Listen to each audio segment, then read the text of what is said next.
Assalamualaikum warahmatullahi wabarakatuh.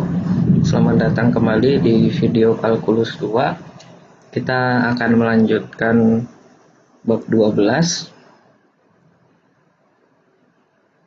Ya, kemarin sudah dibahas tentang keterdiferensialan, dan kali ini kita akan masuk ke turunan berarah dan gradien. Oke, kita akan melihat bagaimana menghitung turunan berarah suatu fungsi di suatu titik.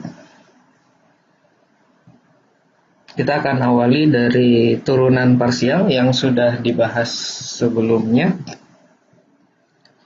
Ternyata kita bisa memandang turunan parsial di titik P itu, turunan parsial suatu fungsi, sebagai turunan yang dalam notasi vektor standar I dan J.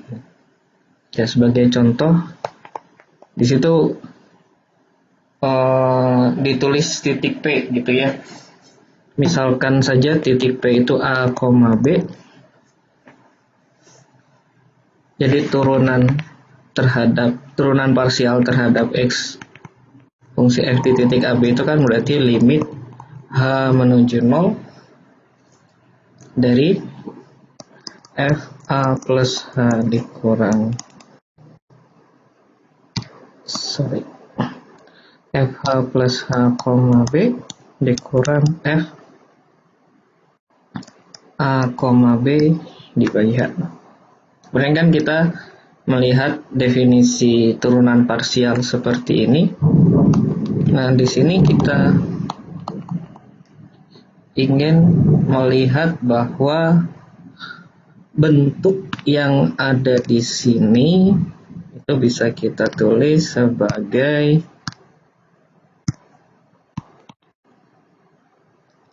A, B ditambah H dikali 1,0 dikurang F A B.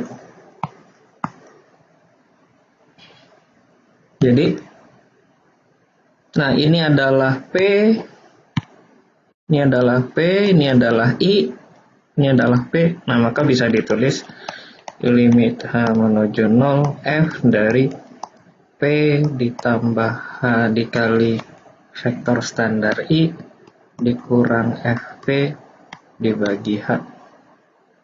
Begitu juga dengan turunan parsial terhadap Y. Penambahnya nanti bedanya di sini jadi 0,1. Jadi di sini kita bisa melihat turunan parsial itu sebagai turunan terhadap, nah ini ada I atau J gitu ya, yang merupakan vektor standar, dan ini keduanya vektor satuan gitu.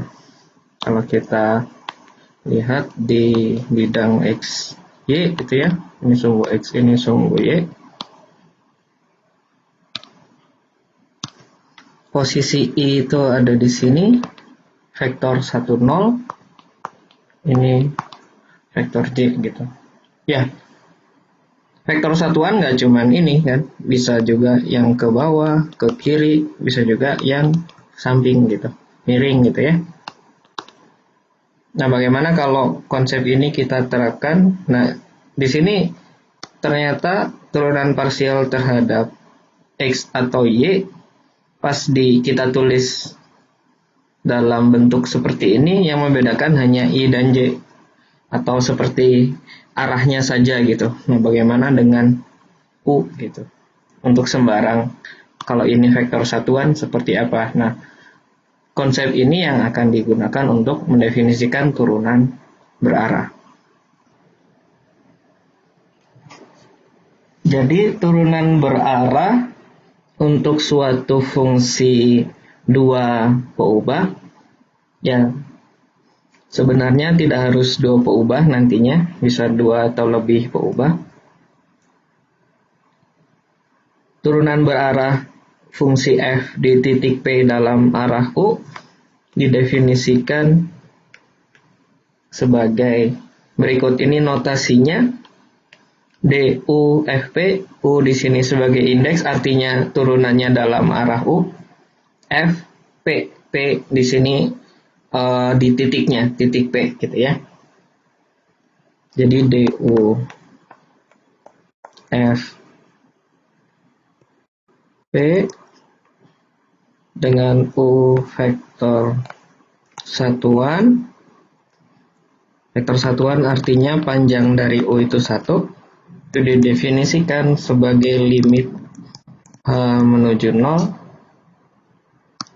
F dari P ditambah H dikali U dikurang FP dibagi H. Bagaimana interpretasinya dalam geometris untuk fungsi dua peubah? Ya, sebelumnya untuk turunan parsial ya, kita melihat turunan parsial terhadap X itu kalau fungsinya seperti ini, turunan parsial terhadap X itu ya ini gitu kan, untuk Y yang tetap gitu. Untuk Y yang tetap, permukaannya beririsan dengan bidang dengan Y tetap menghasilkan kurva ini, dan di titik P itu ya dapat garis ini. Turunan parsialnya memberikan kemiringan garis singgung. Untuk turunan parsial terhadap Y berarti X-nya tetap, Y-nya yang berubah, dan ini yang memberikan kemiringan garis yang merupakan si turunan parsial. Bagaimana dengan arah yang lain, arah U gitu misalnya? Kurang lebih ilustrasinya kalau ini permukaan fungsinya, ini fxy-nya, di sini titik x0, y0, di permukaannya titiknya di sini. Nah, kita ingin tahu arah U itu kemana. Kalau ini kan X, Y, Z. Kalau I itu arahnya ke sana, kalau J arahnya ke sana. Nah, kita bisa milih bidang apapun, misalnya kita ingin arah U-nya ke sana. Berarti seolah-olah kita potong, nah, bidang. Nah, kira-kira seperti ini. Kita dapat hasil kurva potong ini. Turunan berarah itu tidak lain kemiringan garis singgung dari kurva ini. Nah, ini adalah si turunan berarah.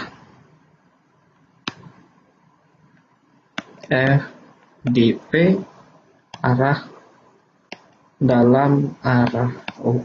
Kurang lebih seperti itu. Selanjutnya kita akan melihat hubungan antara turunan berarah dan gradien.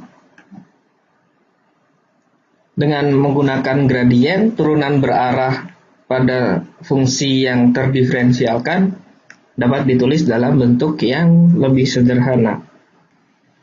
Misalkan U adalah vektor satuan dan F adalah fungsi yang terdiferensialkan di titik P, maka F akan punya turunan berarah di titik P dalam arah vektor U, yaitu turunan berarah fungsi F di titik P dalam arah U adalah hasil kali titik dot product antara U dan gradien F di titik P.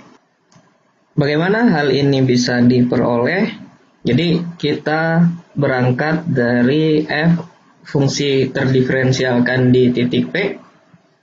Artinya apa? Kalau terdiferensialkan kan dia berarti harus linear secara lokal. Berarti F dari P plus H itu akan sama dengan Fp ditambah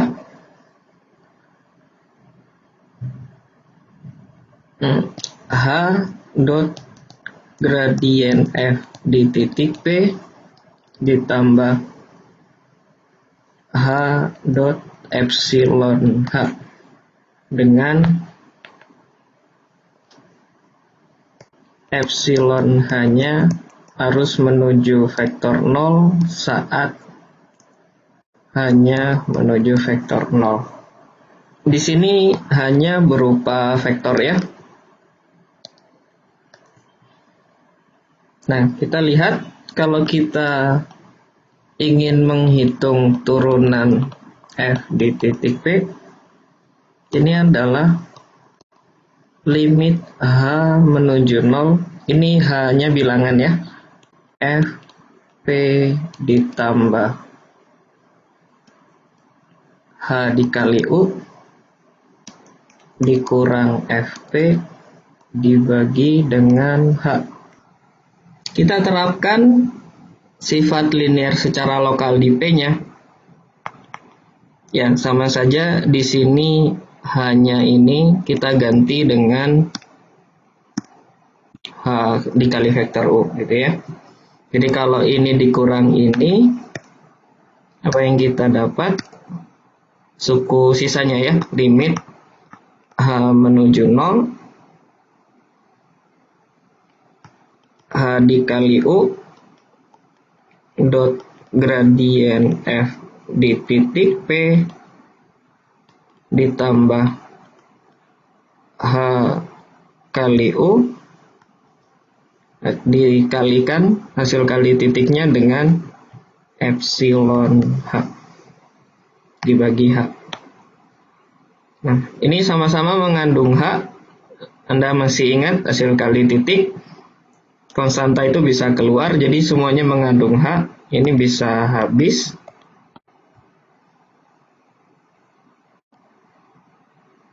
Jadi yang tersisa tinggal limit H menuju 0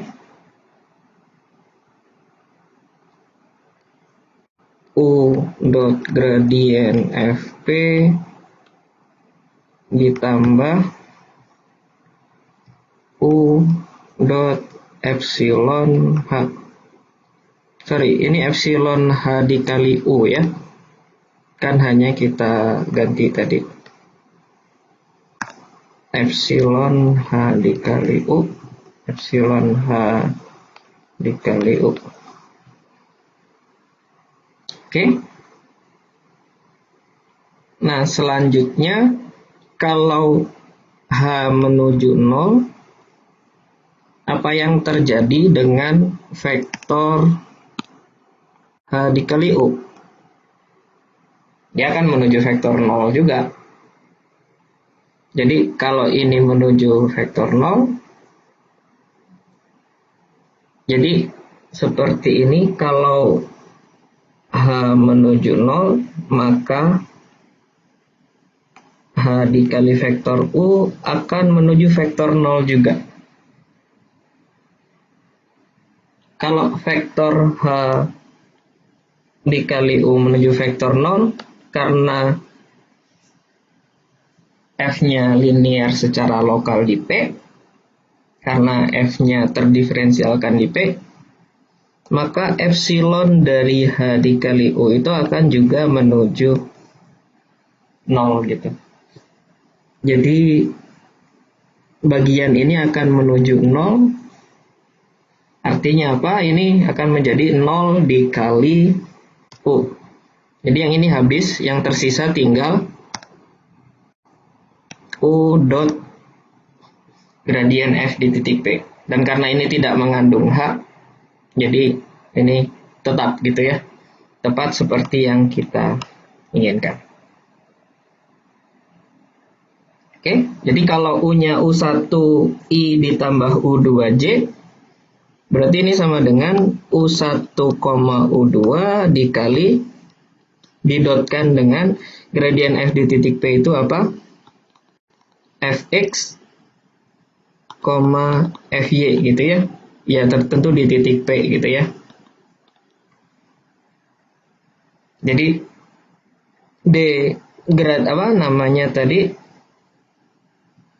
turunan berarah f di titik P, kalau P-nya x, y ya berarti U1 dikali turunan parsial f terhadap x di titik x, y ditambah U2 dikali turunan parsial y di titik turunan parsial f terhadap y di titik x, y. Ini kalau P-nya adalah x, y.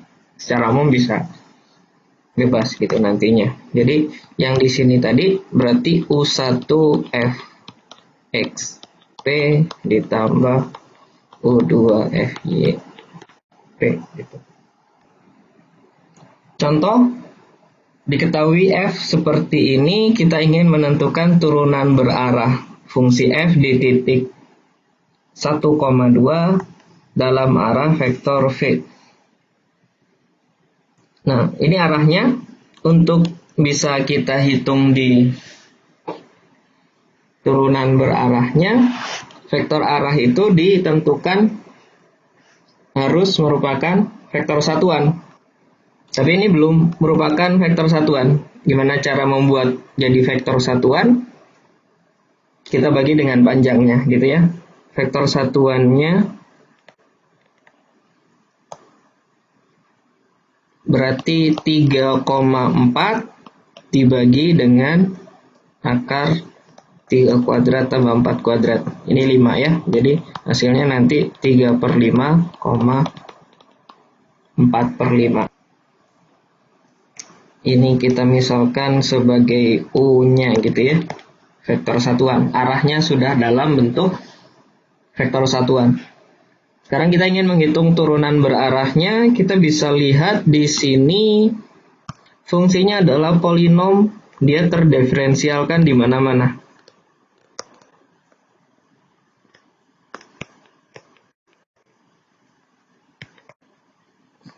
Artinya kalau terdiferensialkan di mana-mana, dia terdiferensialkan juga di titik 1,2. Ini titik P yang kita inginkan. Jadi P sama dengan 1,2, U-nya sama dengan 3/5, 4/5. Kita hitung gradien F. Gradien F itu adalah fx, fy berapa? Jadi gradien f-nya fx turunan terhadap x 3x kuadrat ditambah 2y turunan terhadap y-nya 2x ditambah 2y. Jadi gradien f di titik P berarti x-nya 1, y-nya 2, 3 kali 1 kuadrat ditambah 2 kali 2, 7, 2 kali 1, 2 kali 2, ditambah 2 kali 2, 6, 7,6. Jadi turunan berarah F di titik P dalam arah U adalah U dot gradien F di titik P sama dengan 3/5, 4/5 dot 7,6. Berapa? Kalikan 3 kali 7 21/5 ditambah 4 kali 6 24/5. 45/5, 9. Jadi turunan berarahnya nilainya 9. Baik, berikutnya turunan itu kan bisa kita lihat sebagai laju perubahan gitu ya, atau kecepatan. Misal kita lihat di fungsi satu peubah, misalnya kita punya fx, y sama dengan fx, di titik C, di sini adalah nilainya fc, turunannya memberikan gradien garis singgung kurva di titik C, fc. Kalau f aksen C-nya positif, fungsinya naik gitu kan. Berarti semakin bertambah C, nilai fungsinya bertambah. Kalau F aksen C-nya negatif, fungsinya turun. Yang memberikan nilai perubahan atau nilai lajunya, perubahan lajunya positif atau negatif gitu ya. Jadi dalam arah sumbu X, kalau gradiennya positif, kalau turunannya positif, berarti nilai fungsinya, laju pertambahannya naik gitu. Kalau negatif misalnya di titik ini gitu. Di sini kan F aksennya negatif, dia turun. Baik, untuk fungsi dua peubah, kita punya fungsi seperti ini. Ini di satu titik P.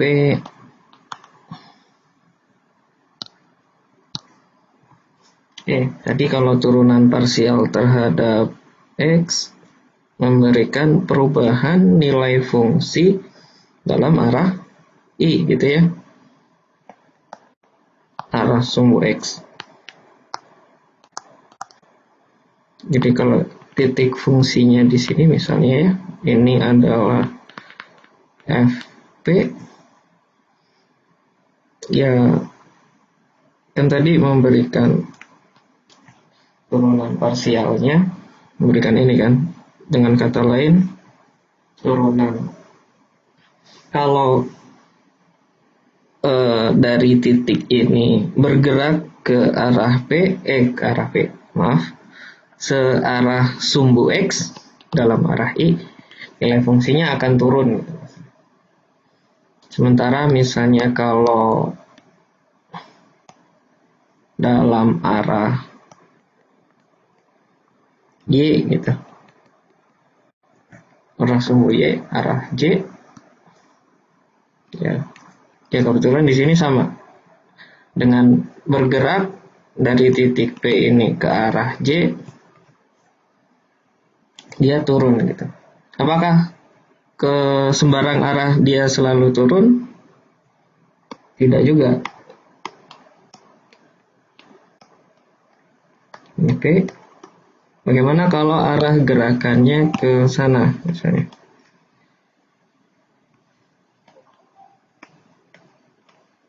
Ya, di sini semakin bertambah. Nah, ini gambarnya kurang bagus. Saya ulangi. Ini gambar permukaannya. Ini titik P. Ini nilai dari FP. Tadi kita lihat kalau dari FP bergerak ke arah vektor I, dia turun ke arah vektor J, dia juga turun ke arah I, dia turun ke arah J, dia turun juga. Kalau ke arah ini, ternyata posisinya dia naik gitu kan. Nah, kita akan melihat kalau kita punya fungsi terus ada titik, nah arah mana yang memberikan perubahan paling besar, arah mana yang memberikan perubahan paling kecil gitu. Nah, kita bisa melihat dari formulasi hasil kali titik tadi. Ini hasil kali titik ya. Jadi kita punya pernyataan bahwa ini turunan parsial, turunan berarah F di titik P dalam arah U itu adalah U dot gradien F di titik P. Oke, dari sini ke sini, ini tidak lain adalah sifat dari hasil kali titik ya, hasil kali titik dua buah vektor ini dikali ini itu sama dengan panjang ini dikali panjang ini dikali sudut yang dibentuknya. Sementara U tadi itu dalam rumus turunan berarah itu U itu adalah vektor satuan, artinya panjang U itu sama dengan 1. Kalau panjang U sama dengan 1, berarti ini sama saja dengan ini, gitu ya. Jadi turunan berarah fungsi f di titik P dalam arah U itu akan sama dengan gradien dari fungsi f di titik P dikali cos theta. Jadi nilainya selalu seperti ini. Jadi yang membuat variasi U itu akan membuat variasi cos theta. Jadi ceritanya kalau misalnya gradien f di titik P itu arahnya ke sini. Nah, pertanyaannya sekarang kalau U-nya ke sini turunan berarahnya berapa? Kalau U-nya ke sini, U-nya ke sini dan seterusnya. Yang mana yang memberikan nilai turunan berarah terbesar, yang mana yang memberikan nilai turunan berarah terkecil. Jadi kalau misalnya U-nya yang ini, berarti θ-nya yang ini, gitu ya. Berarti variasinya ada di sudut yang dibentuk antara U dan gradien F di titik P. Kapan nilai ini menjadi paling besar? Kalau nilai cos-nya terbesar. Nilai cos terbesar itu kalau ya nilainya sama dengan 1, ya, maksimum saat cos θ-nya sama dengan 1. Berapa nilai θ yang nilai cos-nya sama dengan 1? θ-nya 0. Kalau θ-nya 0, U-nya di mana? Berarti kalau ini gradien F di titik P, berarti U-nya kalau sudut yang dibentuk 0, ya searah gitu ya. Jadi U-nya ada di sini. Minimum kalau cos-nya nilai cos paling kecil min 1. Ini terjadi kalau θ-nya pi 180 derajat. Jadi kalau gradien Fp-nya misalnya arahnya ke sini, maka U-nya kita pilih arah ke sana untuk dapat nilai yang minimum. Gitu. Nah, itu yang disampaikan dalam teorema ini, gitu ya. Nilai maksimum turunan berarah itu adalah ini, ya, maksimum kalau cos-nya paling besar, cos paling besar 1, kalau ini dikali 1 berarti ya panjang dari gradien ini. Kapan? Kalau arahnya searah dengan gradiennya. Minimumnya kapan? Minimumnya kalau nilai cos-nya minimum, nilai cos paling kecil saat min 1. Jadi ini min 1 dikali panjang gradien Fp ini, jadi minimumnya segini, minus dari panjang gradien F di titik P, arahnya berlawanan dengan gradien Fp, ya, karena dia terjadi saat θ-nya sama dengan pi. Baik, berikut adalah contoh soal yang terkait mencari arah sehingga turunan berarahnya maksimum atau minimum. Misalkan fxy adalah x kuadrat tambah y kuadrat, tentukan vektor arah dalam vektor satuan U sehingga turunan berarahnya di titik 3,4, yang pertama maksimum, yang kedua minimum, yang ketiga bernilai 0. Jadi turunan berarah itu terkait oleh panjang gradien kan tadi. Kan kita punya tadi du Fp itu panjang dari gradien F di titik P cos theta. Nah, kurang lebih kan itu tadi yang membuat ininya tetanya gitu ya. Yang membuat variasi nilainya adalah tetanya, yaitu sudut yang dibentuk antara si gradien f di titik P dan U gitu. Oke, jadi kita harus menghitung ini dulu. Ya, dalam hal ini P-nya adalah 3,4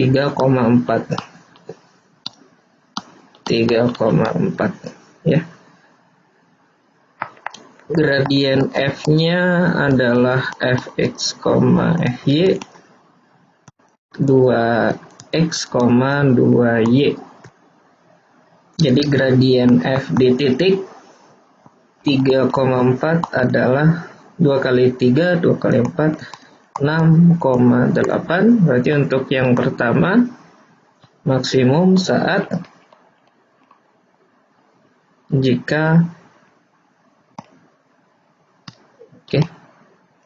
maksimum jika U searah dengan gradien F di titik 3,4, yaitu searah dengan 6,8. Ya, jadi vektornya adalah 6,8, tapi kita ingin vektor satuan searah dengan ini, berarti vektornya 6,8 dibagi panjangnya ya. 6 kuadrat tambah 8 kuadrat 10 ya, 6 per 10, 8 per 10, 3 per 5, 4 per 5. Yang kedua, minimum jika yang tadi U-nya ya, U searah minimumnya kalau apa tadi, berlawanan arah.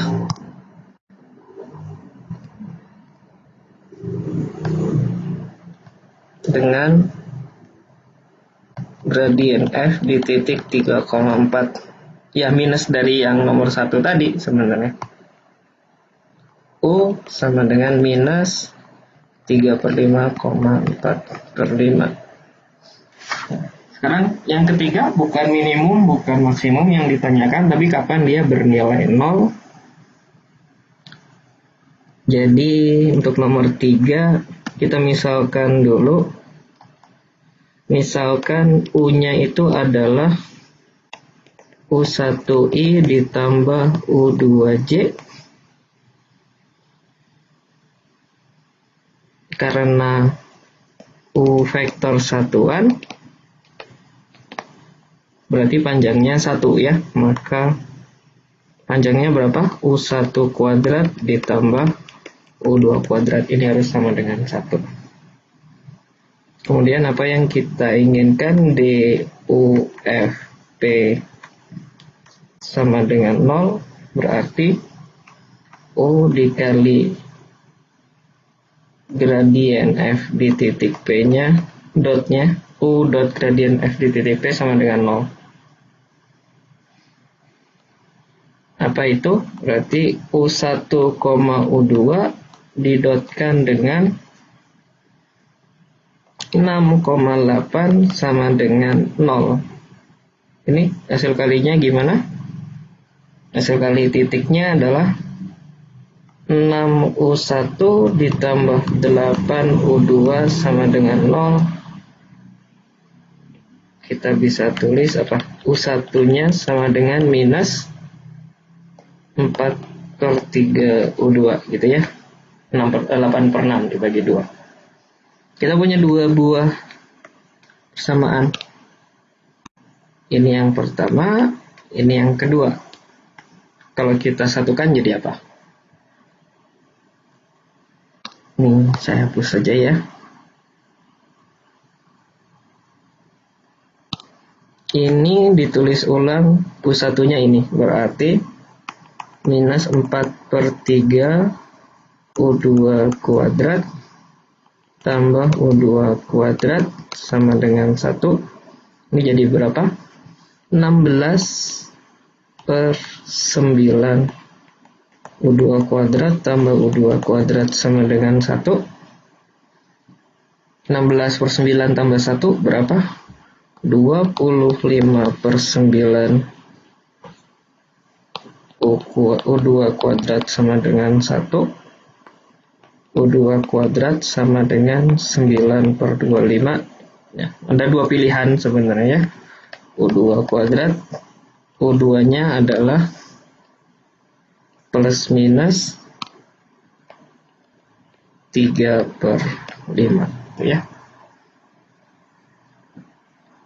Jadi nanti U-nya adalah, kalau U2-nya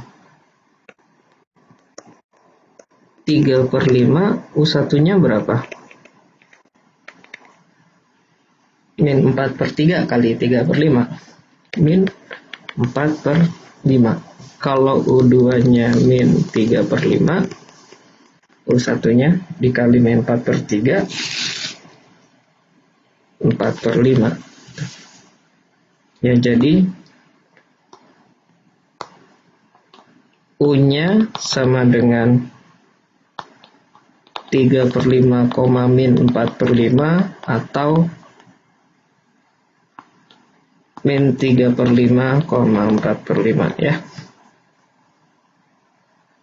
Jadi ada di sini. Ada dua kemungkinan jawaban. Misalnya Anda belum yakin, ya kita kembalikan saja, benar nggak kalau U-nya ini turunan berarahnya jadi 0. Kalikan saja dengan 6,8. 3/5 kali 6 berapa? 3 kali 6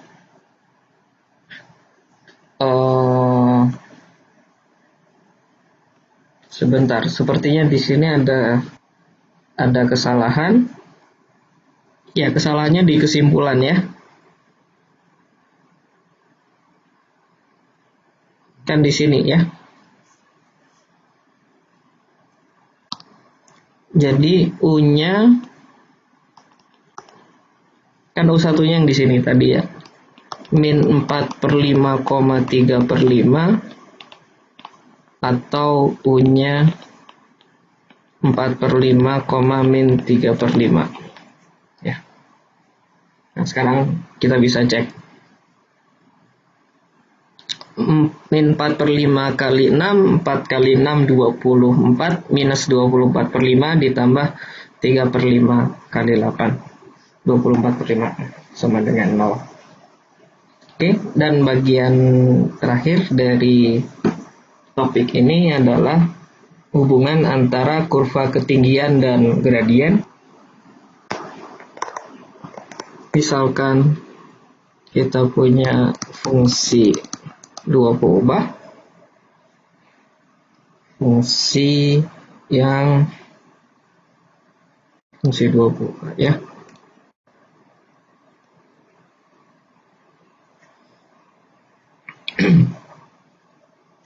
Ya, kurva ketinggian dari fx-y itu adalah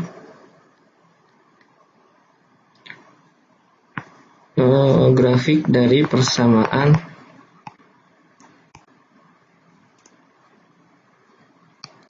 fx, y sama dengan k gitu untuk suatu k. Jadi katakanlah kita punya kurva ketinggian gitu. Ya, kurva ketinggian bisa macam-macam ya, tergantung fungsi seperti apa.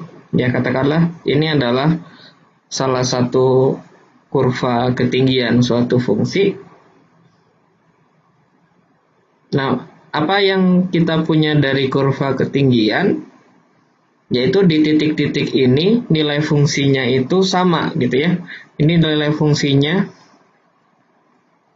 oke, saya pakai warna lain. Nilai fungsinya konstan gitu ya. Jadi kalau kita bergerak di sepanjang kurva ini, apa yang kita peroleh? Ya, kalau nilai fungsinya konstan, bergerak di sepanjang kurva ini, tidak memberikan perubahan dari nilai fungsinya gitu. Jadi untuk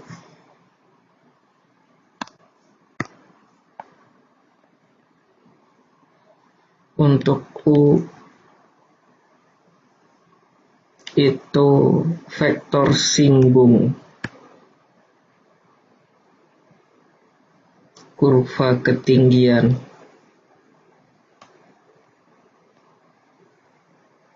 di titik P. Jadi misalkan kita punya di sini titik P, ini vektor singgungnya U tadi ya, U. Berarti di vektor singgung itu artinya dia ikut dari kurvanya. Maka apa yang terjadi dengan turunan berarahnya DUFP? Karena nilai fungsinya tidak berubah, maka turunan berarahnya akan bernilai 0. Padahal turunan berarah di titik P itu sama dengan U dot gradien F di titik P. Artinya apa? Kalau ini itu nilainya 0, berarti hasil kali titiknya sama dengan 0. Hasil kali titik sama dengan 0 merupakan pengertian dari dua vektor saling tegak lurus atau ortogonal, ya. Artinya di titik P ini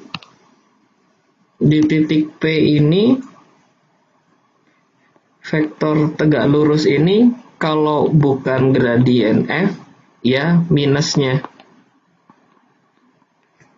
Jadi seperti itu. Di titik ini misalnya ini P1, kalau kita punya P2, berarti vektor ini, searah vektor ini si gradien F dari P2. Jadi sifat ini yang kita punya gitu. Nah, hubungannya apa? Nantinya kalau kita tahu kurva ketinggian, terus ini kita tahu titik, katakanlah titik P, kita ingin mencari nilai fungsi yang maksimum atau minimum, kita cari yang lebih besar atau lebih kecil. Jadi perubahan terbesar atau terkecil kan tergantung dari arah U-nya. Arah U-nya terbesar kalau searah dengan gradien F di titik P, minimum kalau berlawanan arah gitu. Jadi nantinya gerakan untuk mencari nilai fungsi yang makin besar atau makin kecil dengan optimal akan diperoleh kalau gerakannya itu tegak lurus terhadap kurva ketinggian. Jadi seperti itu. Jadi materi kali ini sampai di sini. Sampai jumpa di materi selanjutnya. Assalamualaikum warahmatullahi wabarakatuh.